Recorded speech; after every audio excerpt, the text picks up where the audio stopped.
In this video, I'm going to tell you what my clients are going to be doing in the gym if they're thinking of dieting now or if they're going to be dieting throughout summer.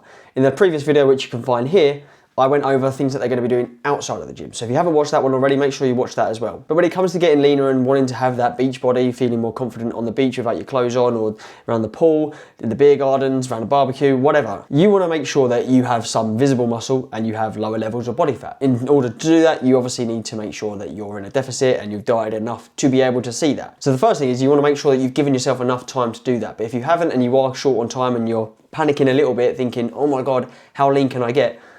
You're in the right place because I'm going to give you a few tips on what you can do right now to help you get there. This is all stuff that my clients have already been doing, so the principle really is the same. And the first thing is ask yourself, how many times per week can you actually go to the gym? Whenever a client signs up with me, I get them to do a training assessment and ask them, how many times per week can you actually commit to going into the gym? If they turn around and say to me 3 or 4 or 4 or 5, I always program them for the lower number. That way, if you start the week off busy and you miss a first session, you don't have to worry about trying to play catch up. You don't feel like you failed at the first step. If you pick 3 days and then you can go in a 4th day, we can either cycle through the current sessions that you've got or we can add an extra session in if we need to. When you're going through a fat loss phase, you want to do the minimum effective dose that's going to maintain as much muscle as you can whilst losing as much body fat as you can. So you don't want to overdo it and end up burning out, because you're already in an energy deficit anyway. And recovery is going to be important. It's going to be compromised because you're not getting as much food in as you normally would. So once you've picked the amount of days that you can go in, you need to make sure that you're following a structured program. And if you need a structured program, you can click the link in the description below and I'll give you a free 8-week program. You can pick from 3, 4 or 5 days. In that link, you'll also get your calorie calculator to work out your aggressive deficit. That will give you daily targets and refeed targets. But with any fat loss phase, your calories are going to decrease as you go through that block. And so what you don't want to do in that block is add more volume as your calories come down. If anything, you want to do the opposite. As you go through the training block, you want to decrease the amount of volume but increase the amount of intensity. What you don't want to be doing in a fat loss phase is doing so much volume that you can't recover from. You don't want to be doing any intensifiers like drop sets, supersets, muscle rounds. Supersets are okay if you've got a bit of time, but it's going to be harder to recover from them. You want to make sure you're getting the minimum effective dose. When I train and my clients train, when we're in the tail end of a fat loss phase, we do 2 heavy sets, normally between 5 and 8 reps on bigger movements and normally between 6 and 10 reps on movements like a cable row. At this point, it's making sure that we can recover from the amount of volume. Too much volume compromises recovery. It's unlikely that you're going to be building any muscle in a fat loss phase, unless you're a complete beginner. So if you've already done a bulk of work before a fat loss phase and built a load of muscle, what has built that muscle is going to keep the muscle. We want to make sure that we're lifting as heavy as weight as we can to make sure that we're recruiting enough muscle fibers to at least maintain that muscle. We shouldn't see a rapid drop off of performance. We want to be making sure that we're similar sort of numbers of what we have been towards the start of the fat loss phase. If you're maintaining the same amount of strength whilst dropping body fat,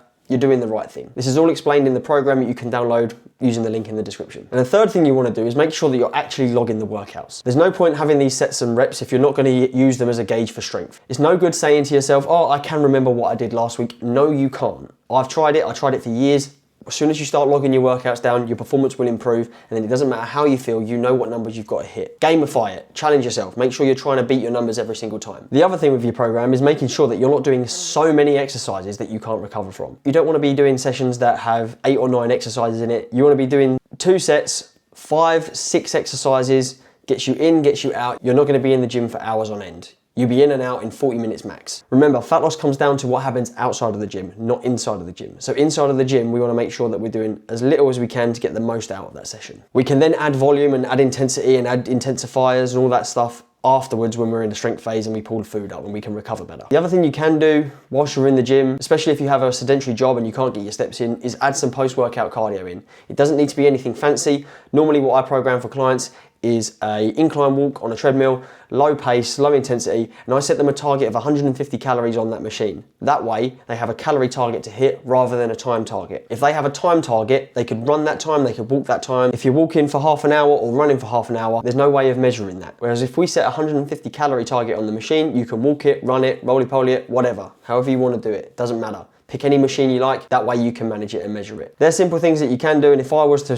plan my nutrition around my training, make sure that you're having your carbs around your training so it doesn't affect your performance as much and you can get the most out of that session. You can take the carbs out in the meals elsewhere, outside of the gym, work it around you. In the next video, which you can find here, I'll be telling you what to do after you finish your dieting phase as you go through summer and you pull food up so that you don't undo all of your hard work. Make sure you've liked the video, subscribe to my channel, and if you have any questions or comments, stick them in the box below. See you in the next one.